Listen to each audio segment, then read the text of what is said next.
there's a moment, almost imperceptible, when everything changes. A flicker in their expression, a pause that's just half a second too long. A tightening in their jaw, or a sudden shift in the way they speak, to you colder, flatter, slightly distant. That's when it happens. The narcissist realizes you see them. Not the mask. Not the charm. Not the carefully crafted illusion. Them. The truth behind the performance. And in that moment, something inside them stiffens. Because you've committed what, to them, is an unpardonable sin. You've unmasked their game. You've stopped believing, and they feel it. It doesn't always look like rage. Sometimes it's eerily calm. A switch flips, and suddenly the warmth is gone. The attention that once felt intoxicating now feels strategic. Their words become less about connection and more about control. The shift is silent, but it's seismic. The smile remains, but it no longer reaches their eyes. The conversations that once seemed intimate now echo with detachment. What you're witnessing is not them letting go, it's them recalibrating. This is not surrender.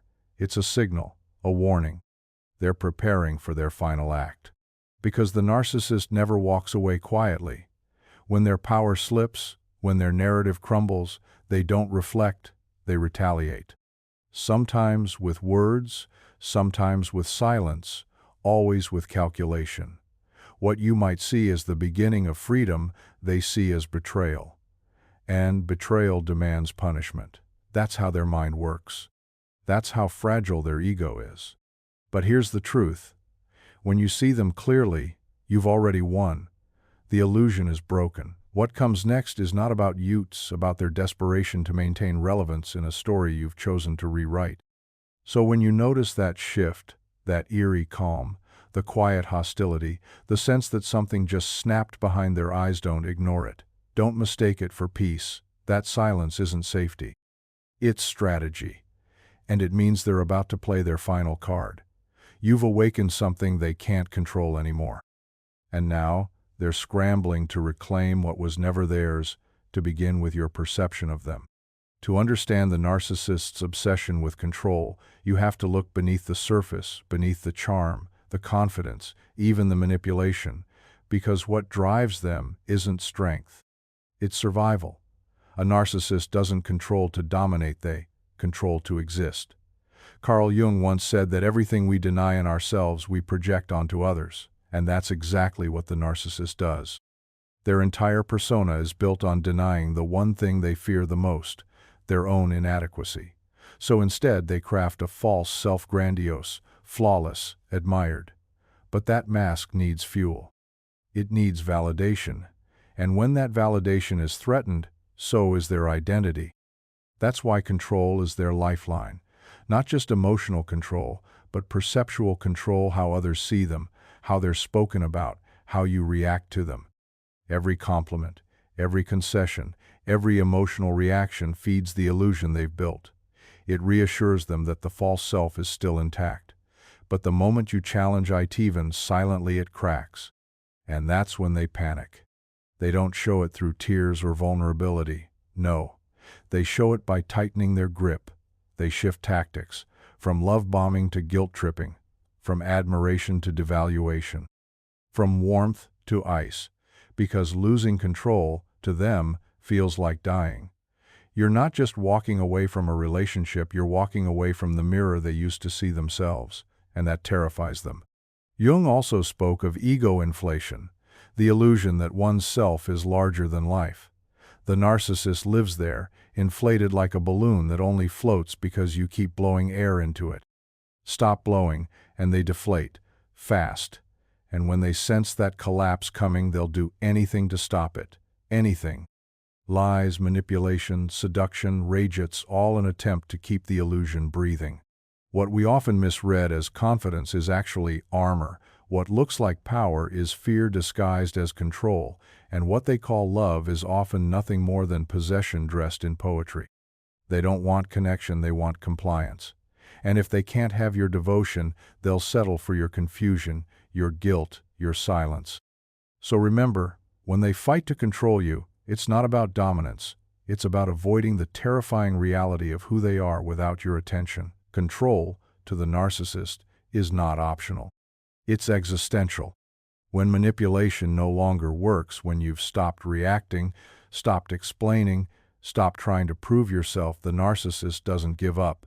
They shift strategies, because if they can't control your reality directly, they'll try to control the reality others have of you. This is when the smear campaign begins.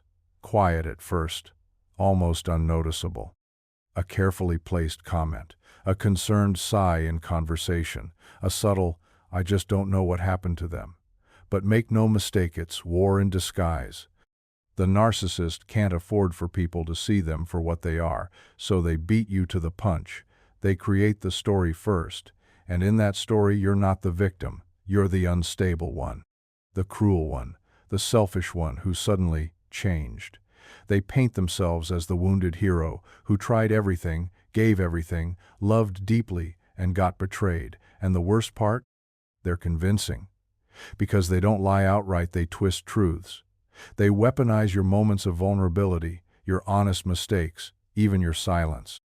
And suddenly, your strength becomes aggression, your boundaries become selfishness, your refusal to engage becomes proof that you never cared.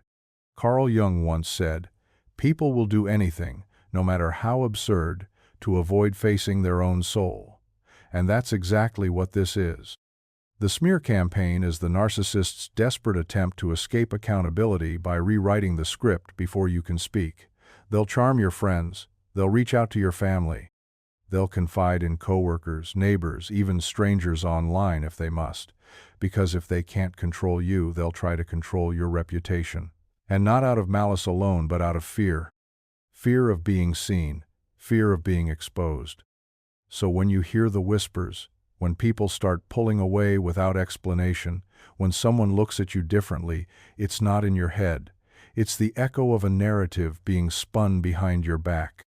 But here's what they never expect, that you won't play, that you won't defend yourself, because silence, grounded in truth, is louder than their lies. And eventually, the people who matter will see. Not because you explained it, but because your peace speaks for itself. When logic fails, the narcissist reaches for the oldest tools in the book: guilt, obligation, and fear. Emotional hooks disguised as sincerity. Not open manipulation, but subtle stabs that land where it hurts most, your sense of responsibility. And they know exactly how to craft the message. "After all I did for you, you've changed. I guess I just wasn't enough for you." These phrases don't sound like control. They sound like heartbreak, like regret. But beneath the softness lies calculation. Because they don't want your love, they want your submission. And if they can't win it through admiration, they'll try to pull it from your wounds. You start questioning yourself. Was I too harsh? Did I give up too soon? Maybe I misread their intentions. That's the trap. They exploit your empathy like a tool. Not because they feel deeply, but because they know you do.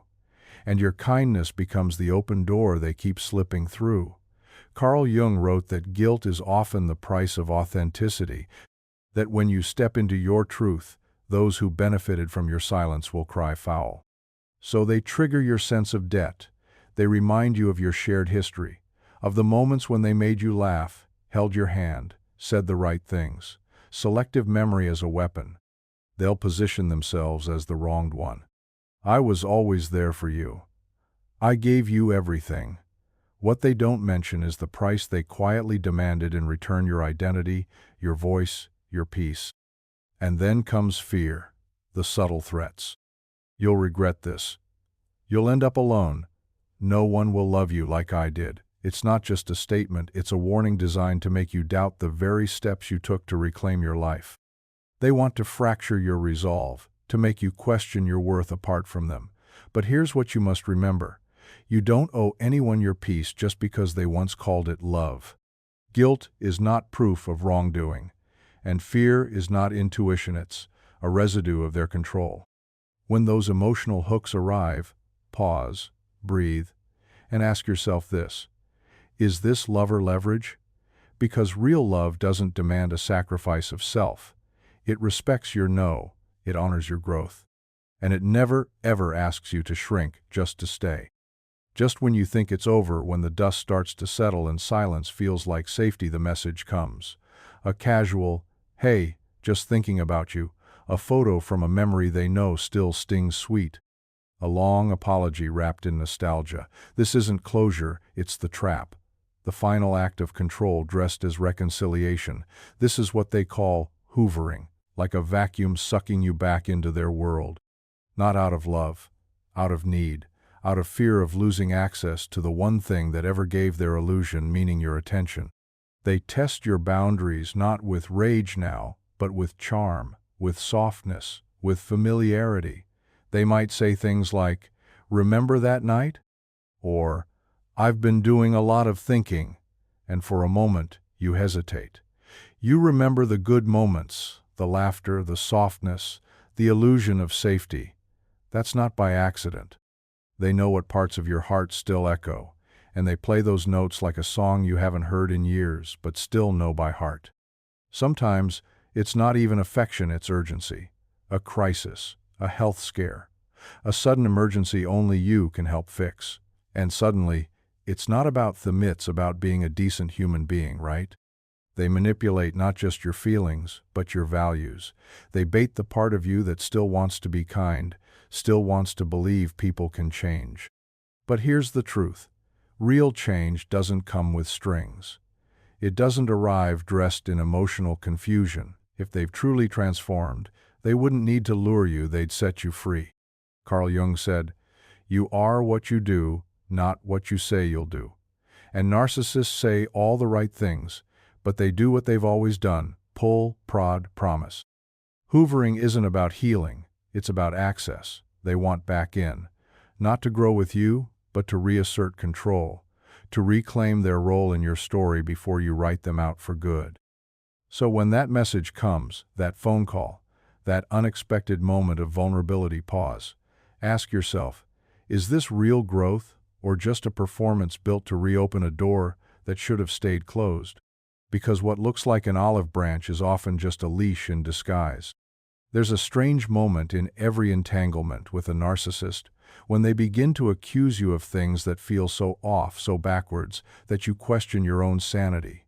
You're too selfish, too dramatic, too controlling. You who bent over backwards to keep peace. You who lost sleep trying to make them feel understood. But now, suddenly, you're the villain, the manipulator, the abuser. This isn't confusion, it's projection. And it's one of their sharpest tools.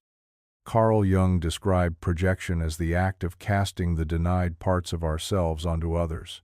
The things we cannot accept in ourselves, we unconsciously see in someone else. For the narcissist, this is not occasional, it's constant. Their shadow, the hidden self full of insecurity, envy, inadequacy, doesn't just linger, it haunts them. And instead of facing it, they hand it to you. So when they call you cold, it's because they feel emotionally numb. When they say you're impossible to please, it's because they are drowning in their own dissatisfaction. When they say, "You're trying to control me," it's because control is all they know. But the brilliance of their delivery, the conviction in their tone, makes you second-guess yourself. And that's the whole point. If they can make you carry their shadow, they never have to face it themselves. This is not just deflection, it's survival for them. Admitting fault threatens the very identity they've built. Taking responsibility would mean confronting the shame they've buried deep, the fear they work so hard to suppress. So instead, they outsource it, and you, if you're not careful, absorb it. You start apologizing for things you never did. You start shrinking to seem less aggressive. You silence your intuition to avoid their wrath. But here's what Jung teaches us. What is unconscious becomes fate. If you allow their projections to take root, you start living their unhealed story. You become a character in a narrative that never belonged to you. That's why the antidote isn't fighting back, it's clarity, naming it. Recognizing that what they're accusing you of says more about them than it ever did about you. So the next time they point a finger, pause. Ask yourself, is this mine or theirs? Because just because someone throws their shadow at you doesn't mean you have to wear it. You are not their mirror. And you don't have to carry what they refuse to face. One day they're still sending messages, still lurking, still trying to stir something in you. The next, silence. No call, no explanation, no closure. It's like they vanished. At first, it might feel like peace, like the storm has finally passed. But then comes the unease, the questions. Did they just stop caring? Was any of it even real? But make no mistake, when a narcissist discards you, it's not apathy, it's punishment. They don't leave because they've healed, they leave because you've become immune. They leave because your silence, your clarity, your refusal to play the game strips them of the only thing they were ever after, control. And when you're no longer useful to their image, their ego, or their need for validation, they don't say goodbye. They disappear, coldly, abruptly, cruelly. Because that absence is designed to make you chase, to make you question your worth, to haunt you with the idea that you did something wrong. Carl Jung once said that people will do anything to avoid confronting their own soul. The discard is that avoidance, weaponized. Because if they can abandon you for stiff, they can walk away without looking back. They never have to feel the shame of being unmasked, of being powerless. And what hurts most is not the silence. It's what it implies, that after everything, you were disposable, replaceable, forgettable. But that's the illusion. The truth is, they can't handle your strength, your ability to detach, to see them clearly. That's what they're punishing. Not your mistakes, but your evolution. So don't confuse their silence with peace. It's a strategic retreat, not a resolution. The discard isn't the end of the story, it's the beginning of their next act. And your job isn't to decode it. It's to walk forward, unhooked. Because being discarded by someone who only valued you for what you gave them is not a loss. It's a release. It happens faster than you ever imagined. One moment, they're ghosting you. The next, they're posting selfies with someone new, smiling, glowing. A fresh start, a soulmate. And if you're not careful, you'll fall into the trap of comparison. You'll ask yourself, were they always talking to this person? Was I not enough? But here's the truth. They didn't find someone new. They secured someone new. And they did it fast. Because narcissists don't seek connection, they seek supply. That new partner? That's not about love. That's about image. It's about control, continuity, and above all, revenge. Not in the traditional sense, but in the emotional one. They want you to see it, to feel it, to wonder why someone who claimed to be shattered has suddenly moved on. But this isn't healing, it's theater, a performance for their next audience, and for you. Because nothing hurts a narcissist more than being irrelevant, and nothing excites them more than watching you doubt your value from a distance. Carl Jung taught us that those who cannot integrate their shadow are doomed to repeat it, and what you're witnessing is exactly that. They're not building a new life. They're building the same stage with a new actor. Same script, different face. And eventually that person will see the same mask slip the same cycles you once questioned in silence. But by then, the narcissist will have already started planting seeds of doubt about them, about you. That's how they operate, keeping multiple narratives alive, none of them rooted in truth. What's hardest is the temptation to believe it was you, that this new person is somehow better, more lovable, easier to deal with. But deep down, you know that's not real. You know that anyone who truly heals doesn't need an audience. They don't rush, they reflect, they grow. And narcissists? They can't sit in their own emptiness long enough to grow. They patch it. They decorate it. They call it love. So if you see them with someone new, don't take it as proof you were unworthy. Take it as confirmation that you were the first to break the spell, that your refusal to play along left a hole too big for silence. And rather than face it, they did what they always do: place, not repair, perform, not evolve. But you are not part of that script anymore. Just when you think you've created enough distance emotionally, mentally, physically, someone reaches out. A mutual friend, a relative, a well-meaning voice who says, "They're not doing well," or "Maybe you should talk." They're not contacting you out of nowhere. They've been recruited. Not explicitly, but subtly, strategically. Welcome to the next phase, control by proxy. Narcissists rarely act alone. When you break free, they rarely let the story die quietly. Instead, they activate a network people who've only seen the version of them the narcissist wants them to see. People who believe they're just trying to help. Carl Jung spoke of the shadow self, the unconscious parts we disown and project. Narcissists do this with people too. They project control through others. Not to connect, to guilt, to manipulate, to watch from a distance how much of you they still own. It begins subtly. Someone asks, "Why are you being so cold?" Or, "They're hurting, and you won't even answer?" You feel the pressure, the old reflex to explain yourself, to defend your truth. But that's the trap. Narcissists use these people to bypass your boundaries, to inject doubt, to make it seem like you're the unreasonable one, like you left something unresolved. It's not about healing. It's about access without accountability. And the worst part? These flying monkeys often mean well. They don't even realize they're being used. They're caught in a story that wasn't theirs, speaking lines they didn't write. They don't see the manipulation behind the vulnerability. They just see someone who's hurting and someone else who won't talk. But here's what you must remember. Your peace doesn't need a jury. It doesn't need defending. You're not required to relive your pain for the comfort of those who weren't there when the damage was done. The moment someone shows up carrying the narcissist's message, pause. Not to argue, not to convince, just to recognize you're still on their radar. And silence, again, is your greatest strength. Because the narcissist's reach only extends as far as your reaction. And when they send others in your place, what they're really saying is this: "I've lost control, but maybe they can still reach you. Don't let them." For some, the control ends at words. But for many, especially those who shared homes, children, or bank accounts, the narcissist's grip digs deeper.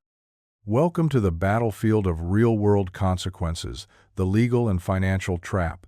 This is no longer just emotional warfare. This is tactical, cold, calculated. When emotional hooks fail and reputations have been challenged, narcissists escalate, not because they need the money, not because they want custody, but because they want to maintain leverage, power. A tether, no matter how destructive. They might delay paperwork, hide assets, threaten court battles, not to resolve but to exhaust. And every motion, every hearing, every demand isn't just about logistics, it's a psychological game. Carl Jung reminded us that what we do not bring to consciousness will rule our lives. For the narcissist, their unconscious fear of powerlessness morphs into obsession. The courtroom becomes the new stage. The bank account becomes the new leash. And if there are children involved, the stakes multiply. Not out of love, but out of ownership. They may say things like, "I want what's best for the kids," while dragging you through legal hell. Because it's not about parenting, it's about punishing. You'll see it in how they weaponize agreements. One day, they're cooperative. The next, vindictive. They use ambiguity to confuse, delay to disorient. They want you tired, drained, broken enough to say, "Fine, whatever you want."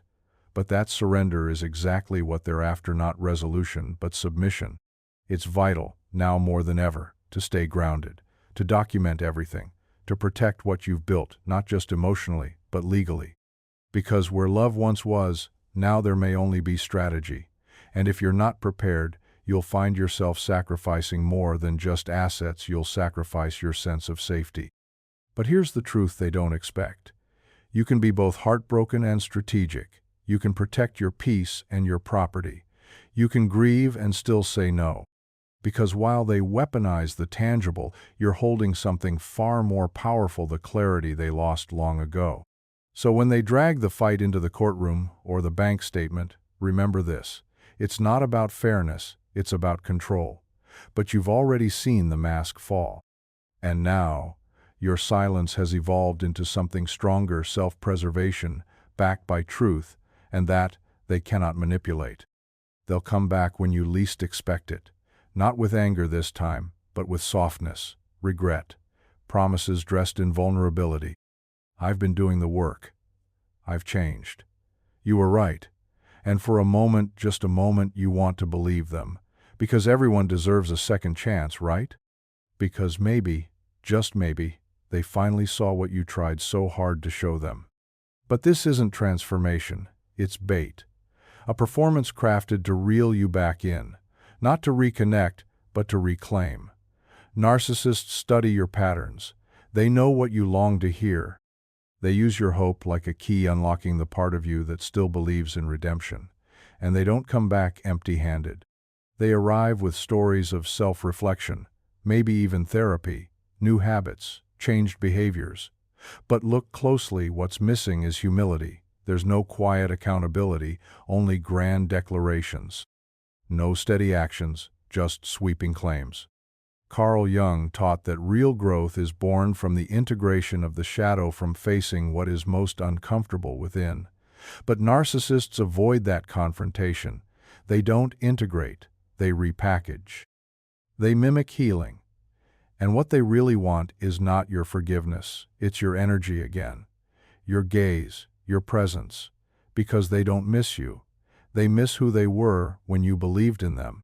True transformation isn't loud. It doesn't come knocking with practiced words. It reveals itself slowly, consistently, quietly. And the real test isn't what they say, it's what they do when you don't open the door, when you don't reply, when you stand firm. That's when the mask slips again.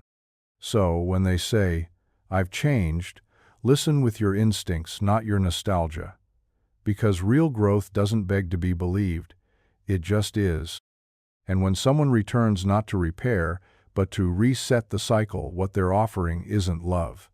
It's control, dressed in healing's clothes. They expected you to fight, to plead, to explain, because that's how it always worked. They pushed and you bent, they accused and you defended. But this time no reply. No reaction, just silence. And that silence? It's not weakness, it's power. The narcissist thrives on attention. Positive or negative, it doesn't matter. Every word, every tear, every reply is fuel. It tells them they still matter, that they still occupy space in your mind. But when you go quiet, when your energy disconnects completely, they feel it, deeply. Because what they fear most isn't anger, it's irrelevance. Your silence isn't passive. It's an act of radical self-respect. It says, "I don't owe you my peace anymore." It refuses to perform. It doesn't try to win. It simply withdraws. And for the narcissist, that's unbearable. Because without your reaction, their narrative begins to collapse. Without your presence, their illusion starts to crack. Carl Jung wrote that what we resist not only persists, it grows in power. And for the narcissist, your silence becomes the resistance they can't control. It mirrors back the one truth they've spent their life avoiding, that they are not the center of your world, that they never were. They might lash out, they might escalate, or they might switch tactics again. Suddenly, they're the victim, or worse, the healer. But the silence remains. And with each unanswered message, each ignored attempt, they feel their grip loosening. Because silence, when grounded in truth, is not empty. It's full. Full of clarity, sovereignty, and freedom. It doesn't scream, it doesn't argue, it just exists. And in that stillness, a new voice emerges, your own, not shaped by their needs or narratives, but by who you are without them. And that, more than any confrontation, is what finally sets you free. What comes after the chaos isn't just survival, it's transformation.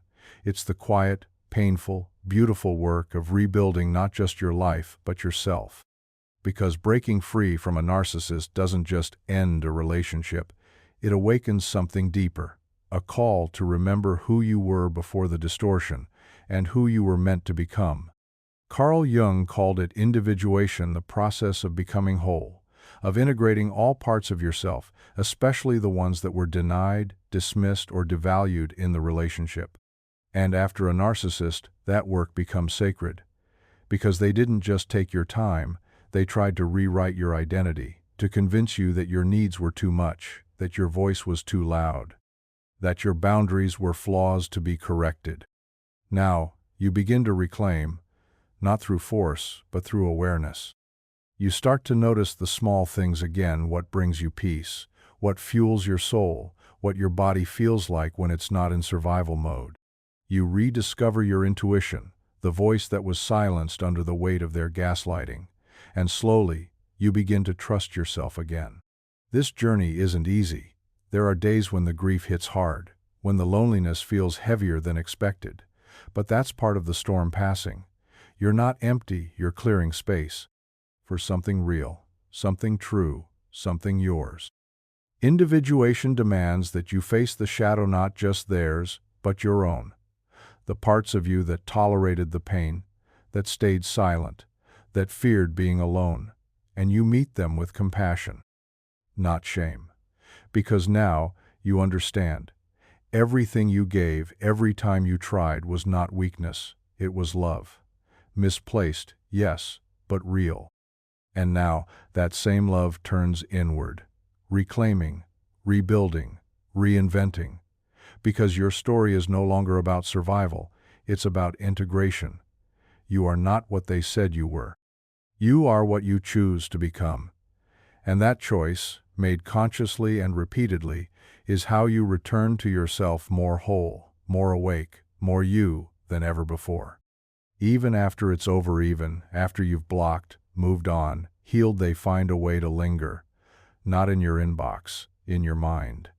The final act of control isn't loud, it's subtle, it whispers, it echoes, it makes you question the very truth you fought so hard to find. Was I too harsh? Maybe I was the problem. Did I exaggerate it all? That's not your voice, that's theirs, embedded. Replaying. This is their most dangerous tactic, planting seeds of self-doubt so quietly you think they're yours. Because if they can't be in your life, they'll try to live rent-free in your self-perception. It's a slow erosion not of facts, but of confidence, not of memory, but of certainty. You start rewriting your own story, minimizing the manipulation, rationalizing the abuse, romanticizing the highs. That's not healing, that's psychological residue. Leftover confusion from someone who built their power by keeping you unsure. Carl Jung said that until we make the unconscious conscious, it will direct our lives and we will call it fate. That doubt, that question, it's a residue of trauma, not truth. It's the voice of someone who trained you to gaslight yourself, to question your worth, to mistrust your intuition. But here's what you must remember.